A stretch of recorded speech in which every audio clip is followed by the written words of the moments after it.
राहुल नाम का एक लड़का हर रोज अपने पिता के साथ मंदिर जाता और मंदिर जाकर भगवान से प्रणाम करता और भगवान से कहता कि भगवान सबका अच्छा करना, सबको खुश रखना।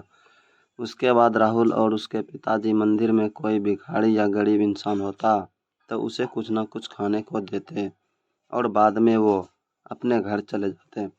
घर जाकर राहुल 10 बजे स्कूल में जाता और राहुल को उसके माता पिताजी भी पैसे देते।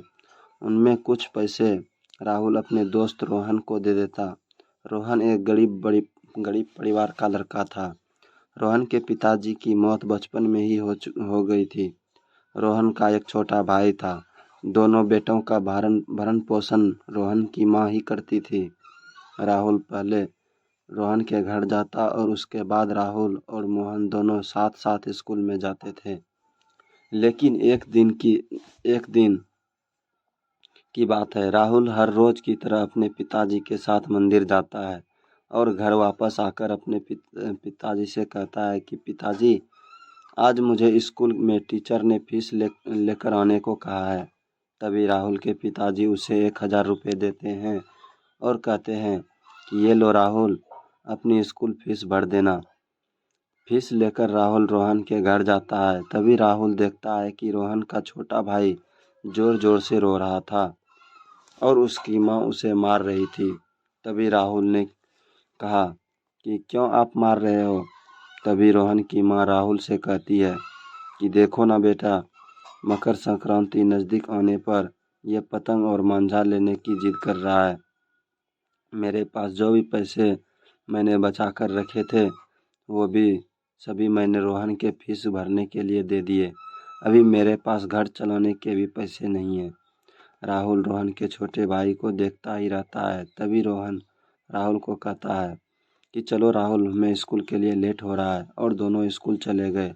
लेकिन राहुल स्कूल में बस यही सोच रहा था कि आज मैंने पहली बार किसी को रोता हुआ देखा। मैं हर रोज़ पिताजी के साथ मंदिर जाता हूँ और पिताजी न मांगने पर भी सबको कुछ न कुछ देते, और आज मेरे सामने रोहन का भाई जोर जोर से रो रहा था और मेरे पास पैसे होने के बावजूद भी मैं उसकी कोई मदद नहीं कर सका।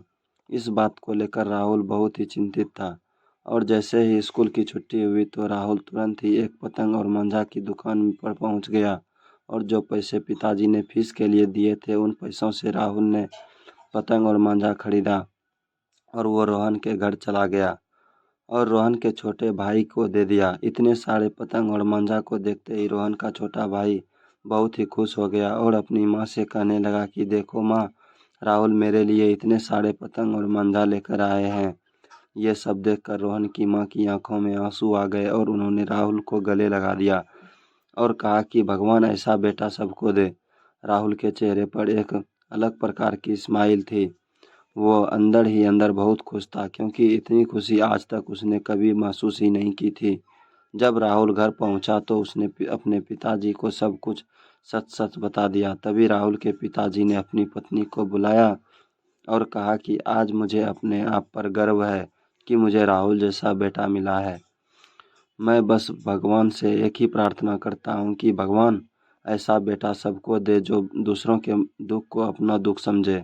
कहानी की सीख: इस इंसान को दूसरे इंसानों की खुशी में ही अपनी खुशी ढूंढनी चाहिए और दूसरे के दुखों को अपना दुख मानना चाहिए और ज़रूरतमंदों की सेवा करनी चाहिए, क्योंकि दुनिया की असली खुशी किसी को मदद करने से मिलती है।